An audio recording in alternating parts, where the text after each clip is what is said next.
Let's see.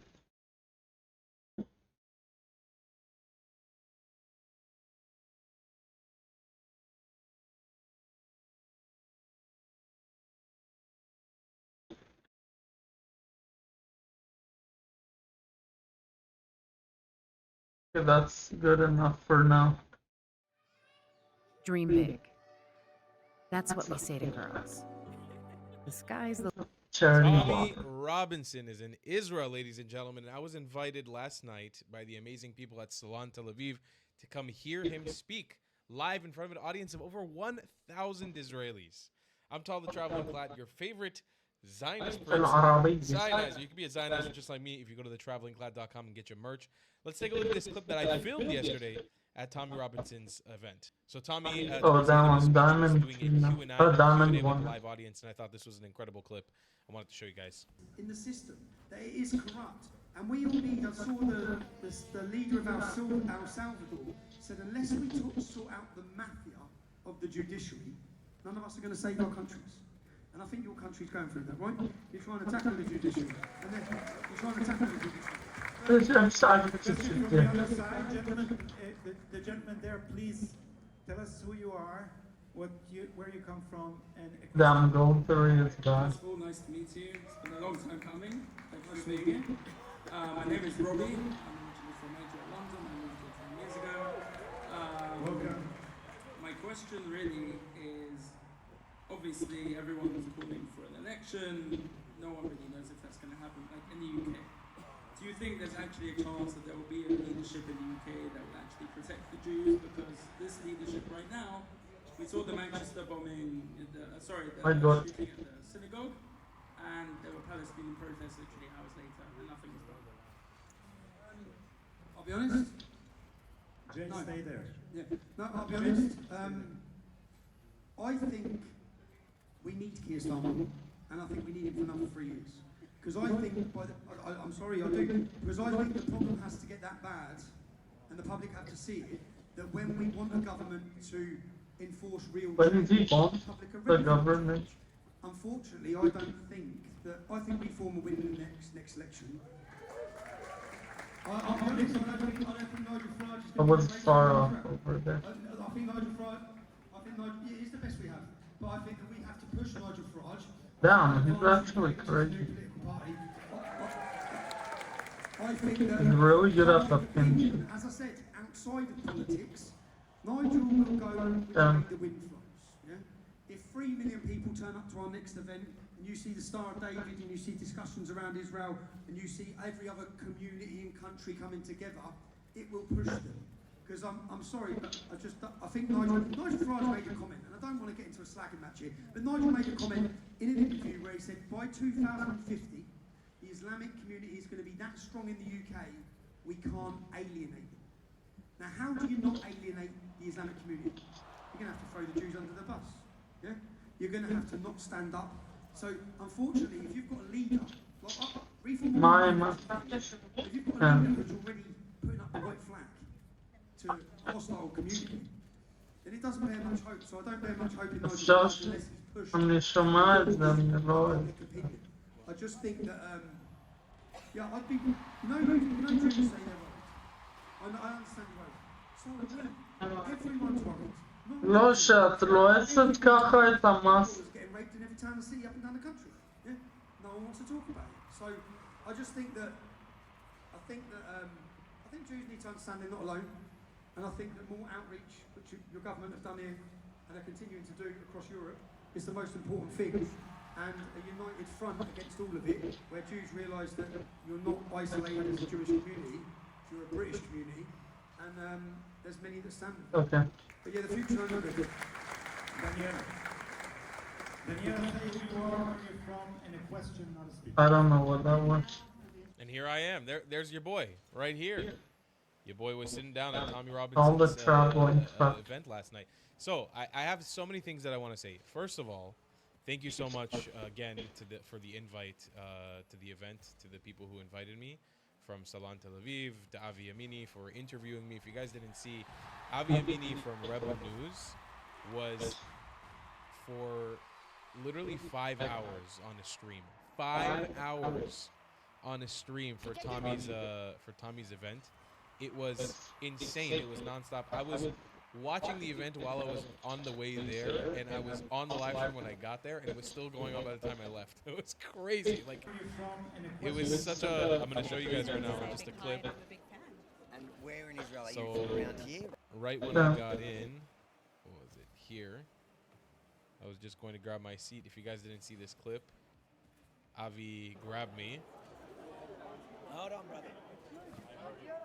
Avi, I was just watching the live stream on the way here. Oh, it's a good live stream. Amazing live stream. And you guys went crazy in the chat. Actually, in general, look how many. If you look at the chat, if you want to see the full video, it's on my channel here. Just the clip. It was like a little 3-minute interview that Avi did with me. We also uploaded a short, which was really great. But you guys were going crazy in the chat. I love tall traveling clat. You guys really warmed my heart last night. Also, so many of you guys came up to say hello. I actually got nervous at one point because I was getting a little bit mobbed at the entrance. It was like nonstop, and I've never had that before. I'm not used to this whole like having a lot of viewers thing. It's kind of new now. It's been a while, I could say, since I was sort of popular on the internet. I had like a very big peak years ago, and it dropped down before the war, and now it's up again. It's crazy. So I really appreciate everybody who came out and said hello yesterday. I want to talk about what Tommy was talking about there between the unity of the British politics. So Tommy's event, the one thing that I noticed, there really is this smear campaign. I posted a few things on I'm Instagram really annoyed that I with was that going to see him faction. and that I was excited to see him. And I got flack from Jews even, who are like, you can't say this, he's a Nazi, he's a this, he's far right. Bro, you know who were the first people who greeted me in line as I queued up yesterday? Arabs from Israel. Arabs from Israel, specifically Druze people. I don't remember the names. Thank you again if you are watching this. They came to take a picture with me. This is the first people I saw. And then when I got in again into the venue, another Arab from Israel, Christian Arab, came up to me to say hello and to take a picture with me. Besides all the other Jews that were there, which was fantastic also. But that just so you understand, if he's so far right, if he's such a far right Nazi that hates everyone and hates Jews, why the fuck were there Arabs at his event? Why the hell were there Arab Jews like me at his event? If he's such a far right Nazi, we should feel threatened by him, no? The event was incredible. There was so much energy in the crowd, and it was after Shabbat. For those of you guys who don't know Shabbat, we spend the day off the internet and stuff, so things only get back to connection later in the evening. The event only started at 9. It continued till like 11, almost 12 when the VIP part was over, where we got to meet Tommy and say hi. Unfortunately, I wanted to make a video with Tommy yesterday. He was so busy. The guy looked like he was drained. He was mobbed by so many people. I literally couldn't get in anything more than just shaking his hand, and because I have no coordination with his team while he's here, I wanted to. I tried. I want to try to see. I know there's still going to be some opportunities to see him before he leaves, so I'm going to try for you guys. I really will.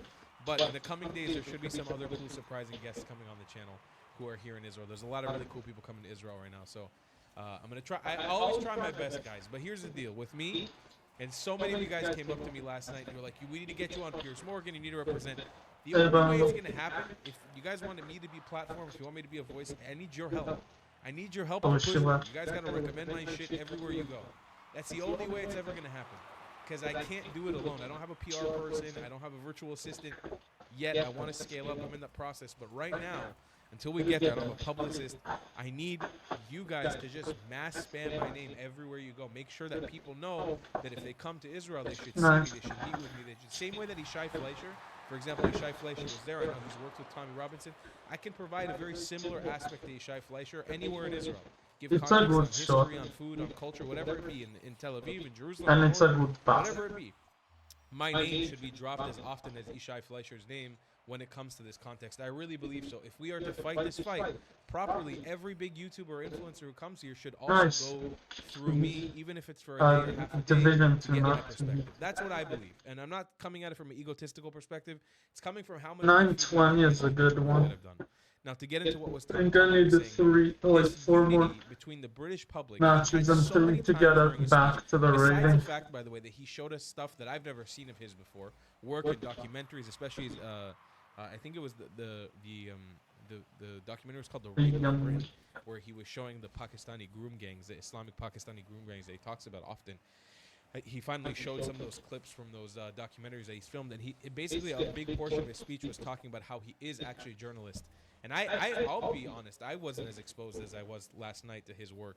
The guy's put in the hours. I have a new level of appreciation for him, even after last night, that I didn't have before. He really is a top-notch guy. Yeah. And what I like about him is he admits his mistakes of the past. He says he's not a perfect man. He admits he didn't do everything perfectly. He admits that maybe some people who weren't 100% were involved. Like, he admits it. He says it openly. He doesn't try to bullshit you or lie to you, pretend like he's perfect. He tells you how it is. I really appreciate that about Tommy. I really, really do. So I'm very, very excited to see everything that happens. He's planning another big march. Again, he was talking about this unity between the politicians that are coming up, Nigel Farage specifically, and what he thinks. And I kind of tend to agree about how much worse it needs to get before the British public continues to wake up. And we're always going to have this like sort of far left spectrum. Even there yesterday at the show, there was a far leftist who sparked up the second Tommy started yelling. He started speaking, and he started yelling at Tommy. Tommy's a racist. Tommy's a fascist, and he got booted out of the event. It was pretty hilarious. And Tommy handled it like a G. But yeah, this is the baseline is that things are going to get a lot worse before they get better. But he reassured everyone in that crowd last night that there is a mass awakening happening. There really is a big awakening happening, and people are excited for what's coming. The British public are excited for what's coming. So it's going to get worse, and I foresee this as well. I think all of this, for all of us, is going to get a lot worse, a lot faster. Not really. And it is going to get better. It really will. For sure it will. It's in Israel, everywhere. It's going to get a lot worse than it gets better. But it's going to get better. There is that pendulum is on its way swinging back now. And people are waking the fuck up and they're saying, Well, it wasn't my fault for sure. I I'm don't not know sure what I went for. I'm not sure that this is how I want to see my country going. And I have faith that that might actually be true. So maybe there is some hope in Europe. There definitely is hope in the UK under Tommy Robinson. We just need to protect this man at all costs, ladies and gentlemen. And he even acknowledged it yesterday in his speech that he's going to have a bigger target on his head now. And he's 100% right. Coming to Israel, getting paid the $7,000 to come to Israel per post, he's going to have a larger, more malicious, more dangerous target on his head now. We have to protect Tommy Robinson. We have to platform Tommy Robinson. We have to help. And this isn't an endorsement of every single thing that Tommy Robinson says. I'm obviously not at his level, but I see him in a certain Well, the thing is, in the UK, if someone gets killed, like Tommy Robinson, they're not gonna do anything about it. There's things that I disagree with all of these people about. But I'm in the same stance as them. I'm standing alongside them, trying to. I'm not there yet. These guys are all very big and very, very much more influential than I am. I'm trying. I'm trying to be as influential I as don't think so. Help me. God help me. Platform me. Give me a fucking Piers Morgan. I'm kidding. Fuck Piers Morgan. Who cares at this point? Thank you, Israel. Appreciate the honking. Very nice. I'm happy they agree with me. The construction workers outside. I lost my train of thought. The reality is we got to push. We got to fight. We got to fight. And I was talking to a viewer in the crowd yesterday who came up to say hello. I was talking about this specifically. This is something I really see that Tommy takes seriously, and I'm taking it seriously. When this October 7th war just came to an end, right? The ceasefire came in place and the hostages came back home, which we are so fucking happy about. We're all so ecstatic about. I saw something that really disappointed me and kind of scared me a little bit. And that was, I saw a lot of my Jewish advocate friends and a lot of the people in this space, especially the English-speaking space in the Jewish advocacy area, in Israel advocacy area, I saw them say, well, we can chill again. Like, it's time to party now. Like, we can hang out, we can relax, the war's over. We can go back to normal. And like I said to you on the same day when I came here and I talked to you guys about this, this is not the time for complacency. This is not the time to chill out. This is the time to double the fuck down. Ladies and gentlemen, we have I barely had the ball. It is time to double the fuck down on all of this. We have to be as strong, as powerful, as well-financed, as well-spoken. Our propaganda. Oh yeah, okay, that makes sense. Point. We need to be fighting tooth and nail. There's no way I can get it. Like, not waiting for the next October 7th to happen to get involved and to get better. We need to be fighting now. We need to be Zionizing now. Not tomorrow. Now. We're in a war. If that hasn't become abundantly clear since October 7th, and that's for all of us, by the way. This is for Christians watching this too. I have a video coming out later today about what's going on in Nigeria, which I think is we can't ignore this anymore. We have to talk about this. This is a war that we are in, and we're gonna fight it. And we have to fight it. We don't have any options left. You're either in or you're out. It's not the time to lay down. It's not the time to go to the beach and play matkot. It's time to double down on your work, double down on your advocacy, and let's kick ass. And I believe that that's what Tommy's going to do. If he's planning these big events that are going to keep happening, it's time to double down. I'll see you guys in the next one. I love you a long time. Shout out again to Avi Amini from Red Bull News, to Tommy Robinson for coming here to Israel. I appreciate them so much. That's pretty annoying. Fingers crossed, guys. If you want, here's the deal. If you really want me to make the content with Tommy, a lot of you guys commented about it. You got to spam his social media about it. Let him know to make time for me. I know he's super busy in his schedule, but let him know. I know we're going to be crossing paths this week, potentially. So let him know. Nice. Spam him in the comments. I've tried. I've done my Can we have a get in touch with them. shout-out winner? It's hard. They're very busy. But let them know. If they can, even if they get a 10-minute, 15 minutes, even 20 minutes, hook us up with some microphones. We'll make it happen. You guys have to push for it. I need your help if you guys want to make it happen. See you guys in the next one. Niger. Has this ever happened to you? I need you right now. You a Zionist?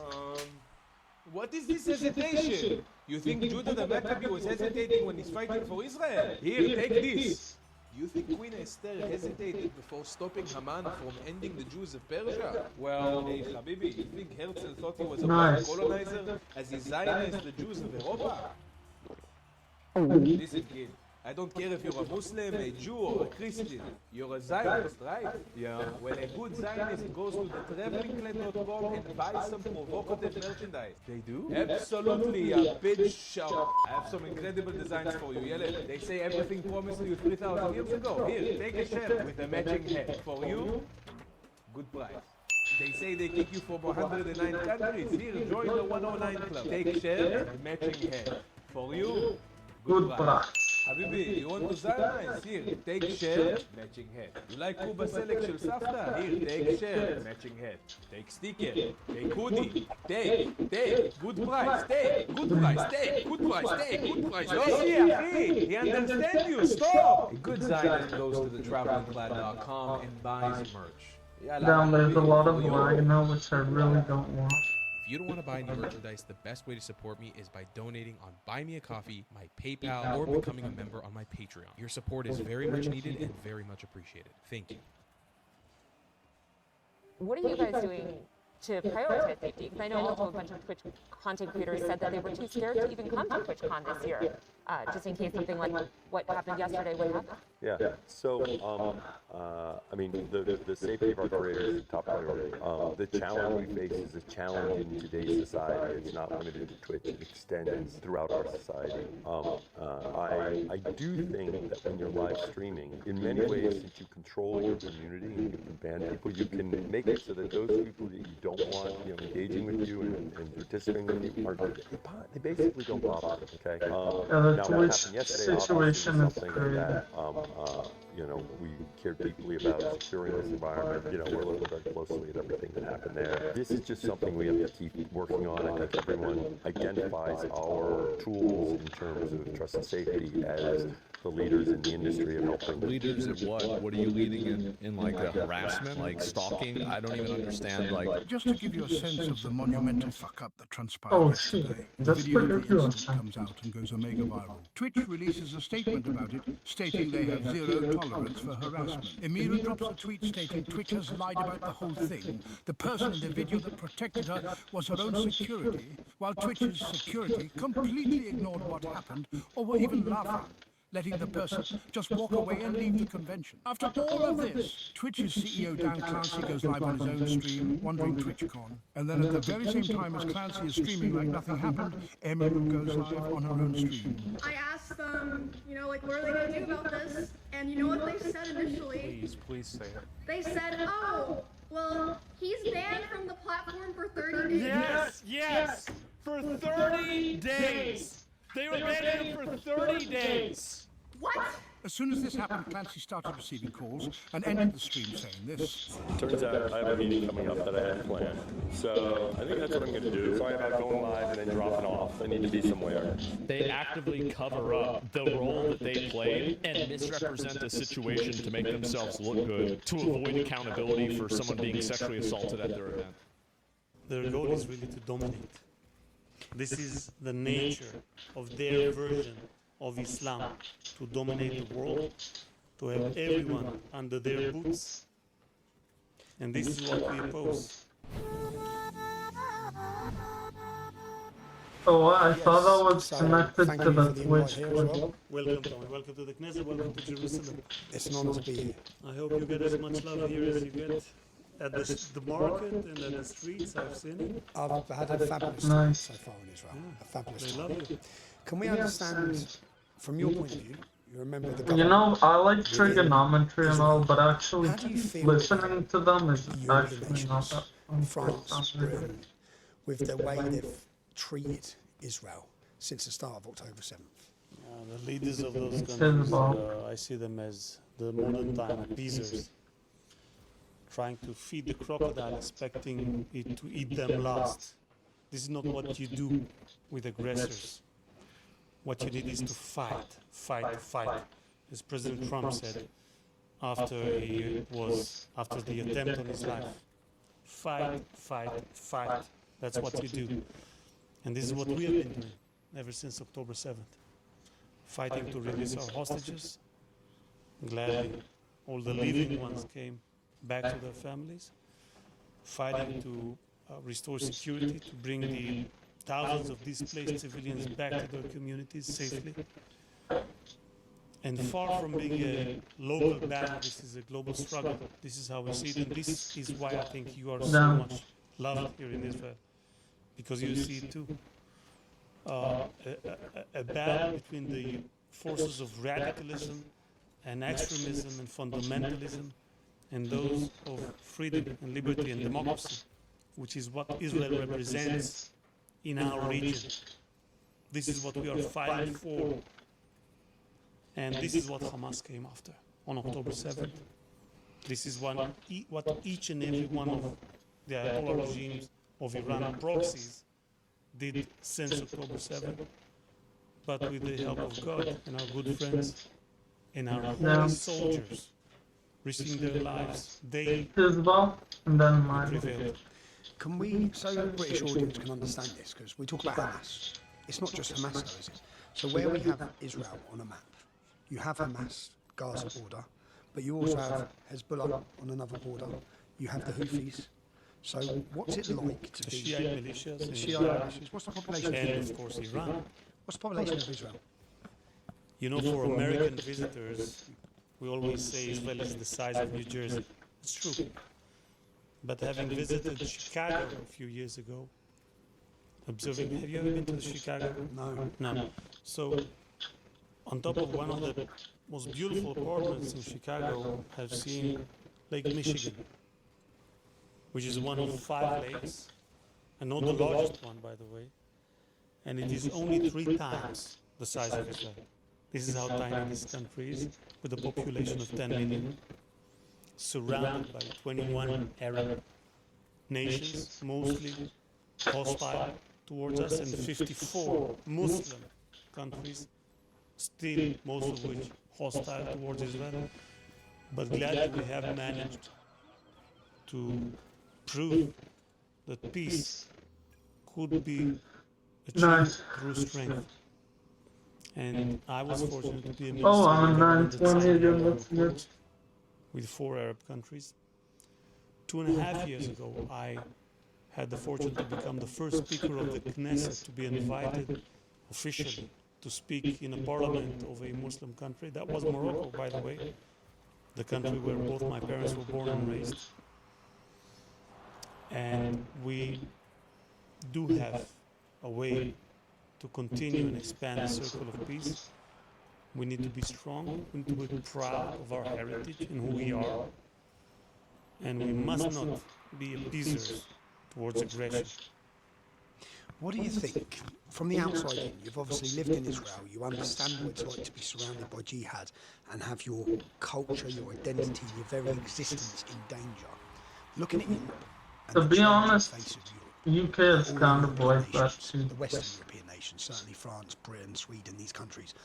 What do you think the future looks like for us I got it. in countries like Europe, where we still have the Muslim Brotherhood, we have terrorist organisations, extremist organisations that abandon most Arab nations, active and have bases in our countries, and the demographic will change. What do you think, looking out, with leaders like Keir Starmer, leaders like Macron, what do you think the future looks like for us? And for the, because when I say us as non-Muslims, but I also have the to go Jews that back are left to me. in these countries.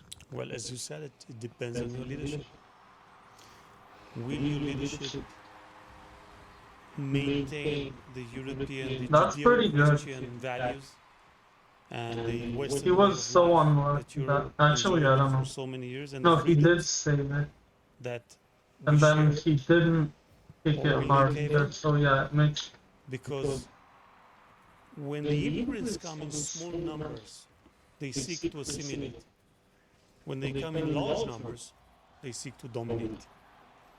The question is, who's stronger, who will win, and will the Europeans manage to unite, to stand against no, I the disagree. forces of That's radicalism not and always the extremism case. If the and Jews did fundamentalism? that, that's not the 80 same. years ago, It's only we have lost Muslims. 6 million of our people.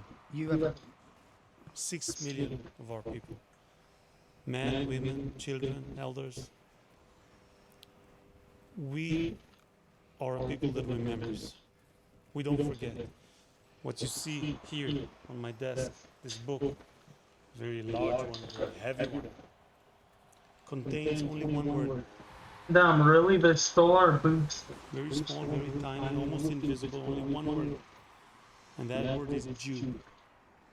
It's written here 6 million times. Bro's not doing that. And when you hold it, and you realize that every line represents your classroom, every few lines, the whole school, every page is a village, every few pages a town, it is only then that you realize what we, the Jewish people, have lost during the Holocaust, and what What is he doing? we fight for in our one and only Jewish state, in our country. If you're speaking now to patriots, because there is patriots are uniting across Europe on these mass immigration issues. If you're speaking to patriots and the British public, why is your fight here in the state of Israel? Why is it important to us in mainland Europe? We are the last front. If we lose, God forbid, you have to be very naive to think that the crocodile will have no more hunger. You have to be very stupid not to realize that the goal of these people, of the terror organizations, their goal is really to dominate. This is the nature of their version of Islam, to dominate the world, to have everyone under their boots. And this is what we oppose. So it's not just to dominate Israel. What we're saying is the Caliphate, Hezbollah, Hamas, they're quite open about this. This isn't your opinion. The organisations. Well, Muammar Gaddafi, the late ruler of Libya, said we should conquer Europe without a single shot. And this is what we see these days in the streets of London, in the streets of Rome, in the streets of Paris.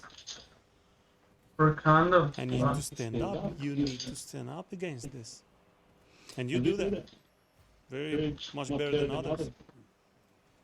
I think you've probably answered this, but Donald Trump has been a very loyal and very good friend to the state of Israel. Indeed. Why? What's the difference between Donald Trump and what's the difference between the United States of America? And what's the difference between Macron, Keir Starmer and these other leaders? First of all, and I'm not going to be very diplomatic, he has balls. Okay? He's a man. Yes. He has what it takes to confront evil, to confront tyranny. And he's willing to fight. He's a fighter. And he sees the world, and he sees, I think he has been one of the greatest leaders, not only to America, but to the free world. And I expect that the relations between Israel and America will only grow stronger. We have a great friendship between the two peoples, and I think it's a great blessing to the free world, because these are two nations willing to fight for freedom. This is what America stands for. This is what Israel stands for. And I hope that many leaders will follow that path in the UK, in Paris, throughout Europe, throughout the world, Australia, Canada. Yes, yes. This is my hope, that we will see a change. A new generation of leaders. Yes. Strong men. We still have time. But the clock is ticking. I think the British audience know the clock's ticking. We can see the culture change, we can see the demographic change, and we can see the change in freedom. So it's been a pleasure. Come and see you. I hate that I lost there. I don't know, I'm losing so often, it's crazy.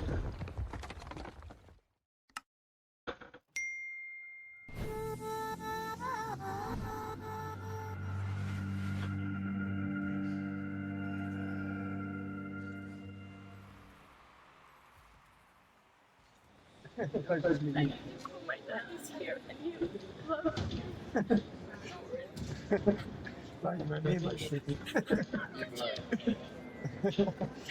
Sorry. So today, what is he doing? Oh yeah, that's my problem. Okay, yeah, that's my problem. The Church of Sepulchre, which is where we are now, which translates as the Church of the Tomb. I don't know, his flag kind of pisses me off. This is where Jesus was crucified in there. Then But he I was feel literally like laid he's like on this Arab, so it makes this me concrete think slab he's here. Samur. And then we've just been to where he was buried. Obviously his body's not there as he rose again. But as we're in Israel, and I would recommend any Christian to do it, Yeah. there's just not enough time whilst you're here as well to see all the sites, the Christian sites, the historic sites. It's an unbelievable place to come. We're in the walled city of Jerusalem, which the history here as you go through it. it's just What a is it he recommended time. doing? If you get a chance in your life, you have to visit Jerusalem. But also, without making it too political, you probably wouldn't be able to visit this if this wasn't under control of the state of Israel. We probably wouldn't have freedom of religion for Christians here if it was in the hands of a caliphate or jihadists or Palestinian Authority or Hamas or any of those things. So it's incredibly important that these historical religious sites are kept open and people have their freedom of religion. In this church there's 5 different denominations where it's split up of Christian faiths, the Catholic faith, the Orthodox. So it's just, yeah, it's a recommendation to any Christians. If you get a chance, you have to visit Jerusalem. And I've got a lot more to see and a lot more to find out as I'm on my own path of religious belief and my own path of discovery, which has come a long way. So, yeah, God bless you.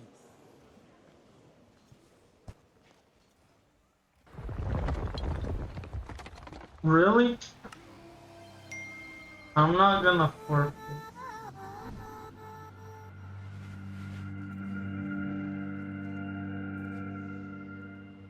It's 2-0, we can still win.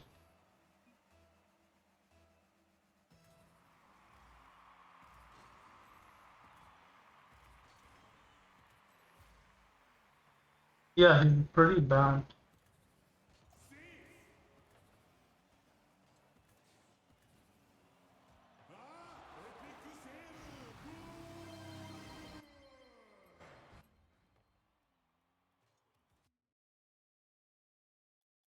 I actually really hate this.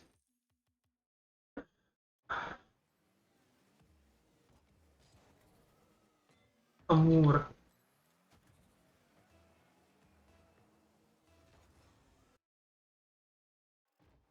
Bro, I think I don't know about last game, but this game that my teammate was really bad.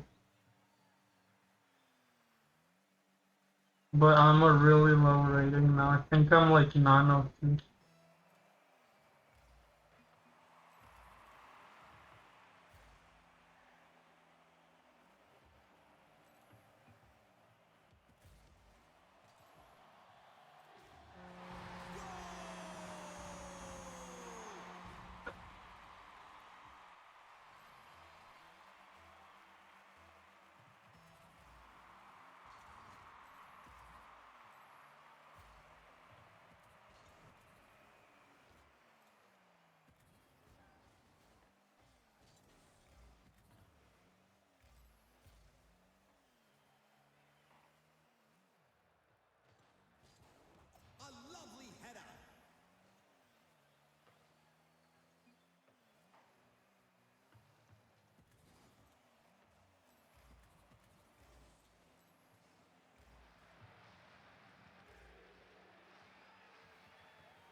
Yeah, I got it.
Okay.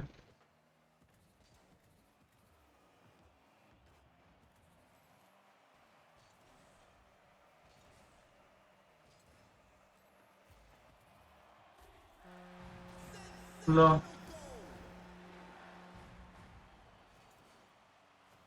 So the station. Ma. Okay.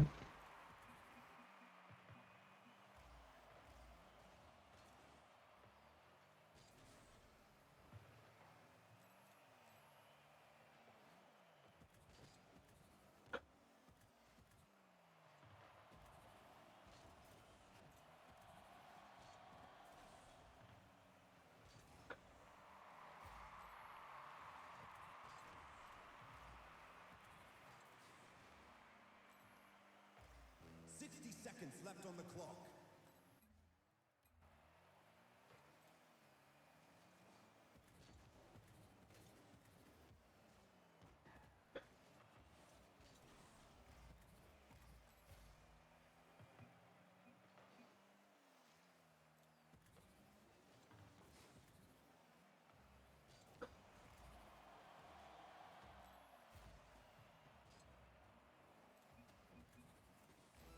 Seconds left on the clock.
Down.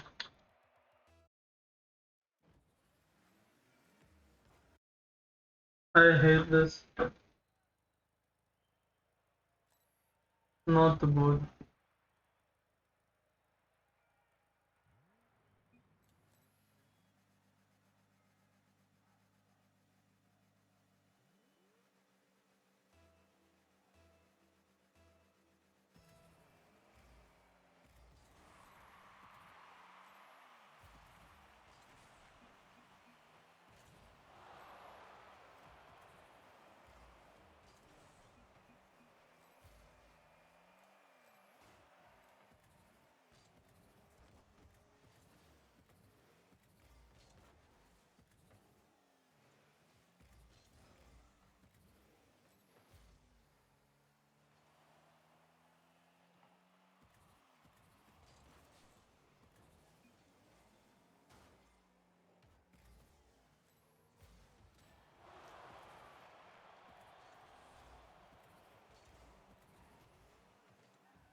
Yeah.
This is so annoying.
I don't know why. That was like I was playing really bad there actually, but he was also playing bad.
Well, it was my fault. Okay.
You've seen PragerU's 5-minute videos. They've changed a lot of minds, maybe even yours. But making them. This image has been one of the most used tools to propagate the idea that Palestine is on the correct side of history, but when you see a photograph like this, you tend to side with the victim, right? You think this is clearly unfair. That was the first time I was exposed to this, and from that moment on, I believed 100% in the Palestinian cause, and I believe that Israel or the oppressors, more specifically the Zionist Jews.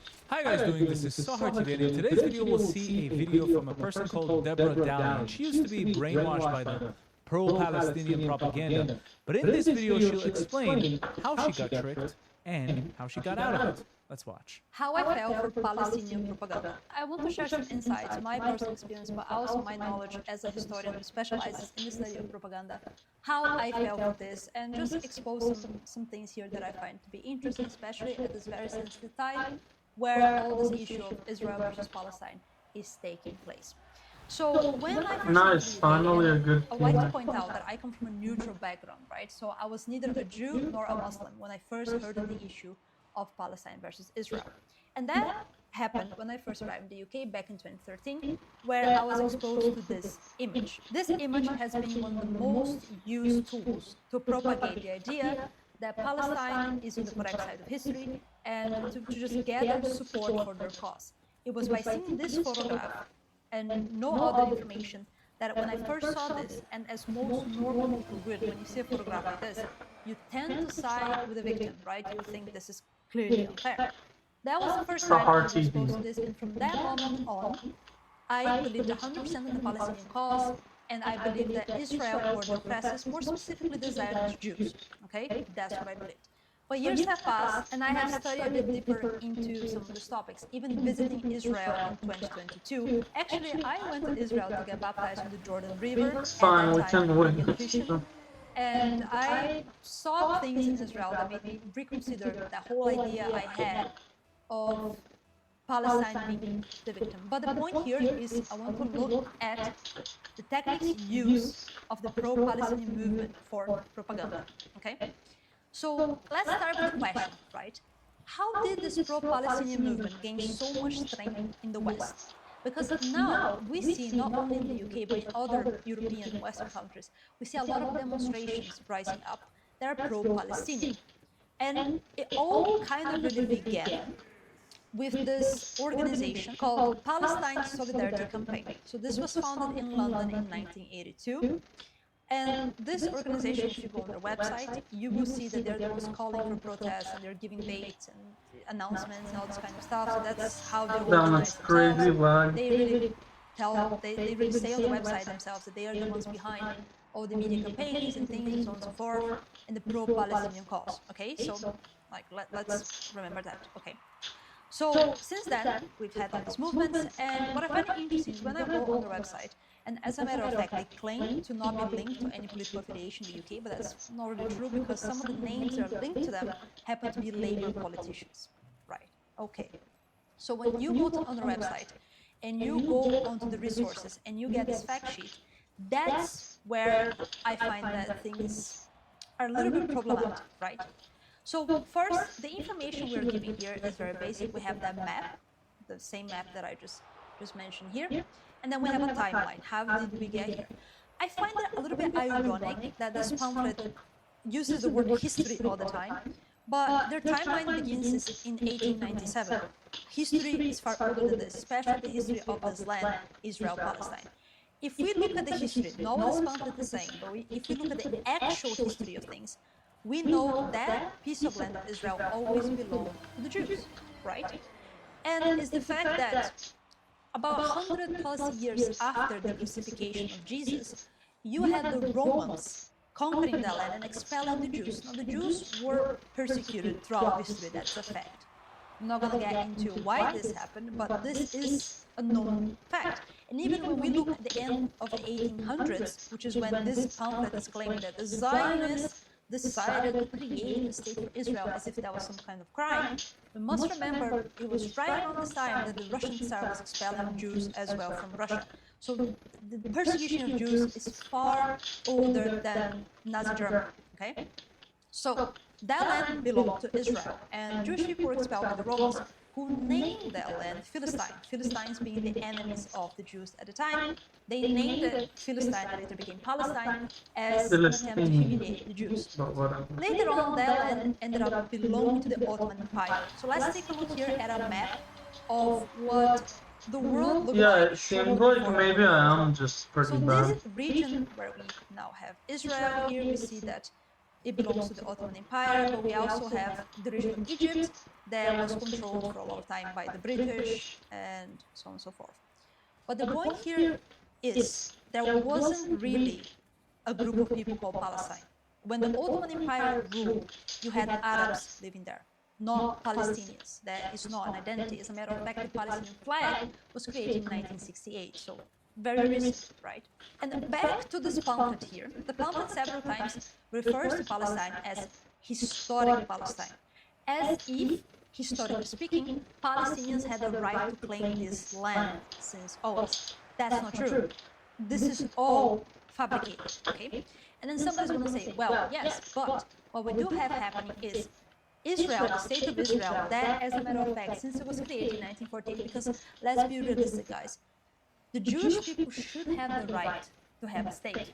Why do I say this? Let's look at another very interesting map. In this map, what do you see? Israel and the Arab world. The Arab world is gigantic when compared to tiny Israel. That means that all these countries you see here, Morocco, Algeria, Libya, Egypt, Sudan, Saudi Arabia, Jordan, Syria, Iraq, Lebanon, Yemen, United Arab Emirates, Qatar, all of them are filled with Arabs. They are Muslims, just like the people of Palestine, right? So why is it that the world seems to want a dual-state solution for Israel, splitting their land into Israel and Palestine, when that's the only place where Jewish people can securely have their own state? And considering the fact that Jewish people have Can't always believe been that we might even lose correct this for the one. Jewish people to have their own state. Ever since the establishment of Israel in 1948, Yeah, we had yeah. Arab states interfering in causing war and causing destabilization in this part of the world. It's honestly amazing to see a woman that was once brainwashed with the Palestinian propaganda opening her eyes and understanding fine. the It's faults still of progressive. this movement. And now she's able to Even tell though it in a it coherent couldn't way work. so other people can relate. It's amazing. I like it a lot. That is a historical fact as well, which this pro-Palestinian group doesn't seem to know anything about historical facts, even though they're claiming this fact sheet to be facts, okay? So, as we see here, historic Palestine, that is a lie, okay? And this image here, what is the problem I have with this image? If you take a look at the two I'm countries, losing that surround like that region, every you single have match Egypt and now. Jordan. Take a look at the map as well. And as you can see, when it says 100% is Palestine, you are thinking that 100% of this land belongs to the Arabs. But it's factually incorrect. The lower part of this thing right here, this whole thing, from here to here, is the Negev Desert. Unowned by anybody. It was owned by the British Mandate of Palestine. So the whole thing was not Arab. And there were also Jewish settlements all around here. Jewish settlements bought from absentee landowners. So this map is fabricated. So when you go to this picture right here, it all seems really convenient that the Jews all of a sudden took some of the green. This is the white is the Jews, and the green is the Arabs. Weird, right? Fabricated. Now, once this recent war that we have happening now in Israel, once the refugees, the Palestinian refugees who wanted to exit that land, Egypt shut their borders. Neither Egypt or Jordan or any of the other Arab states wanted to receive the Palestinian refugees. Is it because Palestine, and that's another point that I have here, right, which is this pamphlet saying that no violent Palestinian popular resistance movements have been happening. No violent. As far as I know, Hamas was created in the 1980s, and since then Hamas has been a terrorist organization that has caused violence. As a matter of fact, they are the people stopping the Palestinians receiving aid in Gaza right now. The Israeli army is giving them food aid, but it is the Hamas who's stopping their own people from receiving. So could it be that the reason why Egypt, that is right there, and Jordan, all those other Arab countries didn't want to receive Palestinian refugees is because they didn't want to import Hamas terrorists? well, why are their own people not helping each other? And why are the Jews being exclusively blamed for this when they have the right to have their own state and exist because they have been persecuted all throughout history? Where else are they going to live? So looking back in this map, we see that there's far more land and far more opportunities for Arabs in the Middle East than there are for Jewish people. So to me, once I started understanding this, and once I've been to Israel, and I find that the more I study Judaism, because my ancestors were Sephardic Jews that escaped persecution in the Iberian Peninsula by fleeing to Brazil. From my opinion, from my perspective, what I see here is not real information. Is an attempt to rewrite history the way it is convenient, and an attempt to frame this as an entirely evil plot by the Zionist Jews, which I also find it funny because when I first saw this image and I first was exposed to pro-Palestinian propaganda, it came with the phrase, the evil Zionist Jews. Now, in the past, I've done a study on why the Protocols of the Elders of Zion is clearly a propaganda campaign. Even MI5 themselves acknowledges this on their official biography. Is the fact that Zionism always was associated with something evil, right? But when you type, what is the definition of Zionism? It's very clear. Google will give you an answer. I don't want to watch the full thing on my channel. I want you to watch the rest of it on her channel, and I want you to subscribe to her. She's got a pretty big channel, but I don't want to take the views away from her. But it's amazing for me to see people opening their eyes and waking up. And these are the best people to educate others, because if she was exposed to this pamphlet, this fake fabricated sheet, showing 100% of it was owned by Palestinians and then the Jews took it away. Maybe this is what I should be, and I should strive for Now that. attend the protest, because they get exactly the same pamphlets. They get exactly the same lectures. So I really think it's amazing to see people like this educating and preaching, because I can speak all I want. Right? But it takes a person who was once on the other side and shifted his worldview to change the same person that's at the protest now. So beautiful, beautiful video. I'll leave the full video down in the link below. Thank you so much for watching. See you in the next video. Bye-bye. If you'd like to watch more of my stuff, please check out my channel down below. If you like what you see, don't forget to subscribe to the YouTube channel and hit that notification button so you can be notified every time I upload new content. Why did he go back for that? You can do that using Buy Me Coffee or Patreon down in the links below. Also, we now have a Discord that you can join down in the link below. And now you can become a YouTube member and enjoy specific... Should have jumped. I didn't think it was I'll see you in the next video. necessary, but if I jumped, that might have been it.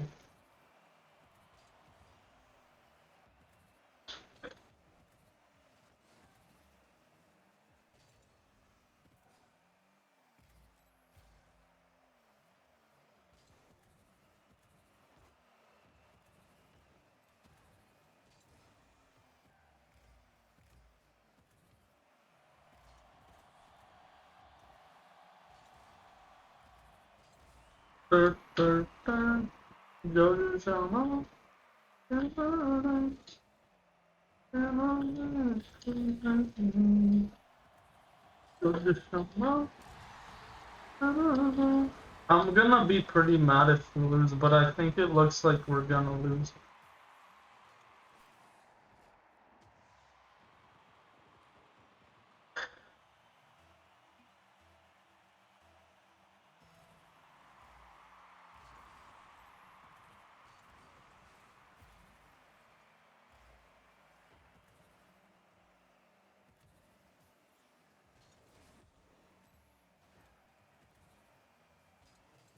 Find it weird how like some people don't understand the competitive like way to play this, like the most basic rules, just like that you need to like go for kickoff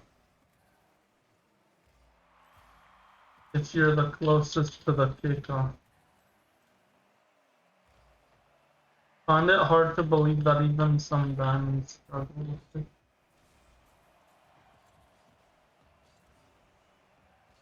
Jojo Shama.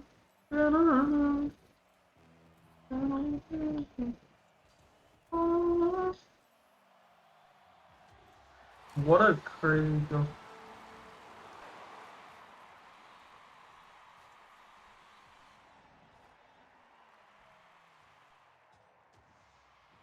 Yeah, I'm kind of mad we're probably gonna lose it.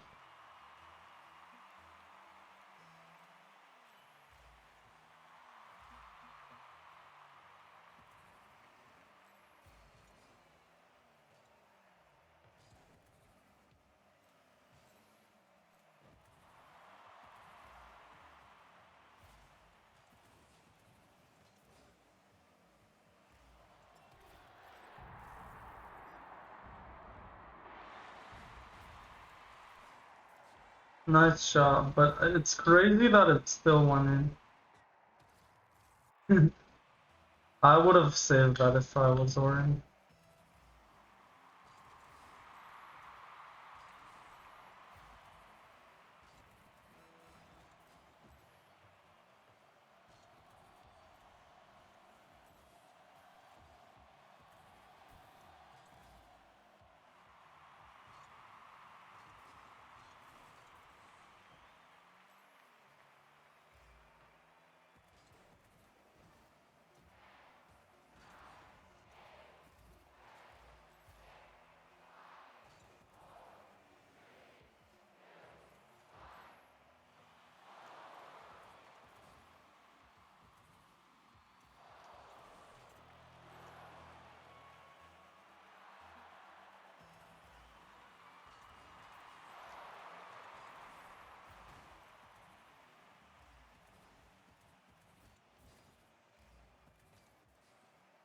Okay.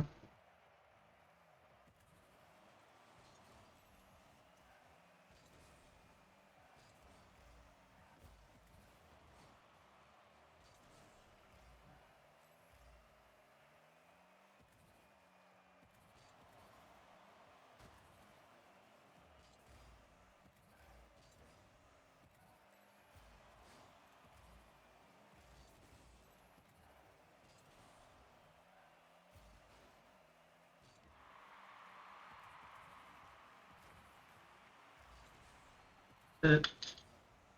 Man, shit, but a lemon speak. Man, shit, but a lemon.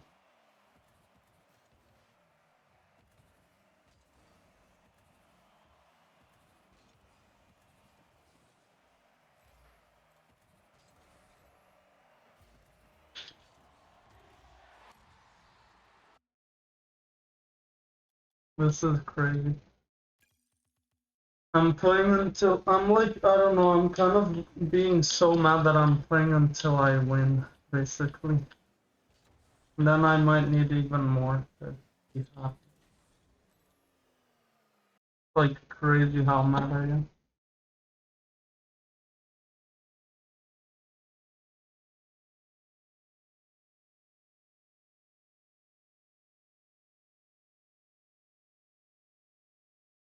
Far-right activist?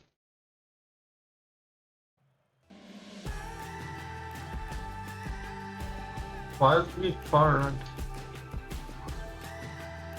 We gifted them goats, so now they have goats to take care of, and they're part of this farming network, and they're just doing so well. The mother is so thrilled, and they're part of our extended family. Yeah.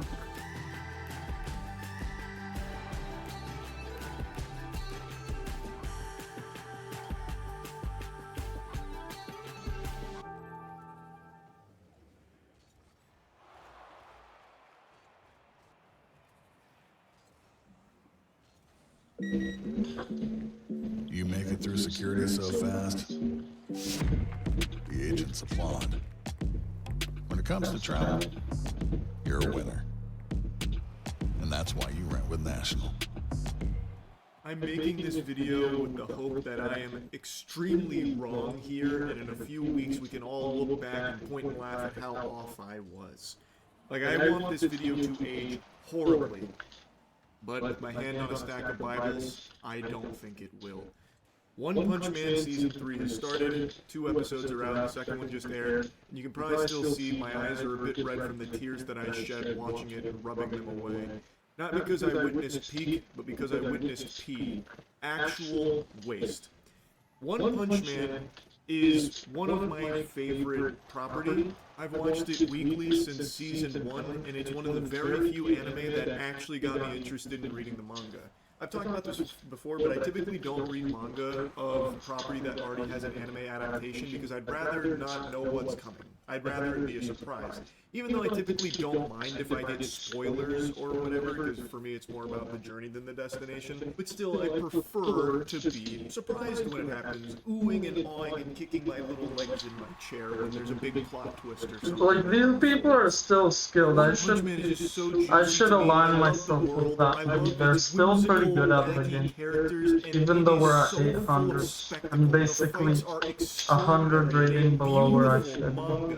And I even really like in One's web And we're still even in the way that. that he portrays things in there.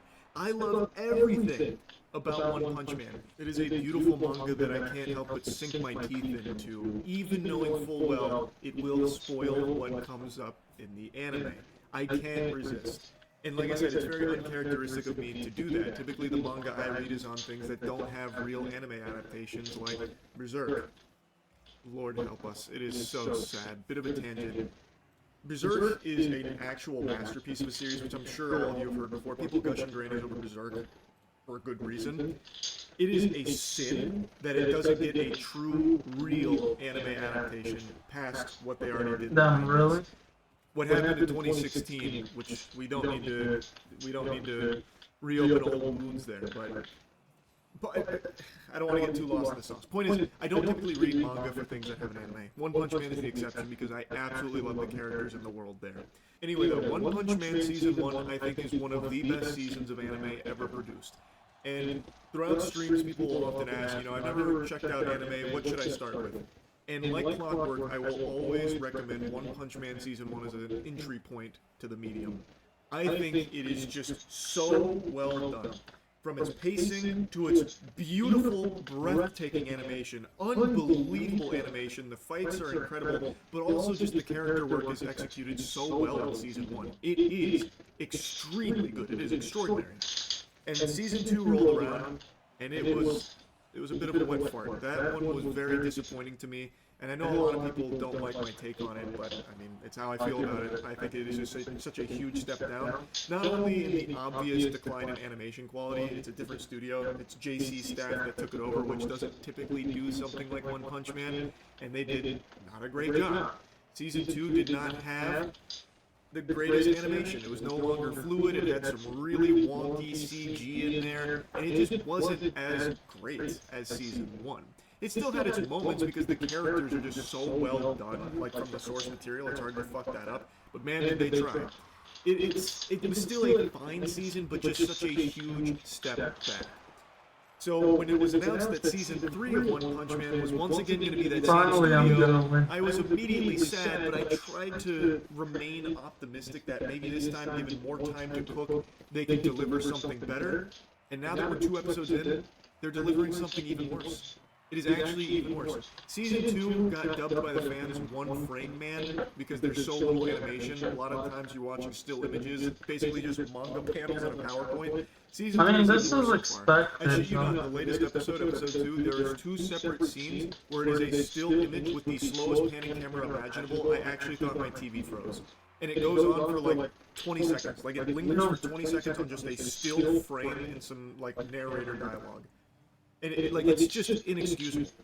How can something as good as the One Punch Man property get this treatment? It's incomprehensible to me. It's just insulting, especially considering some of like the most slop trash manga is getting beautiful anime adaptations. Like these actual nothing burger properties you've never heard of that are just actual garbage, bottom of the barrel slop. Like last winter, the Wizard Lord transmogrified me into a paperclip and whisked me away to Vampireville, where all of these vampire babes shoved me up their ass and tasked me with defeating the Demon Lord.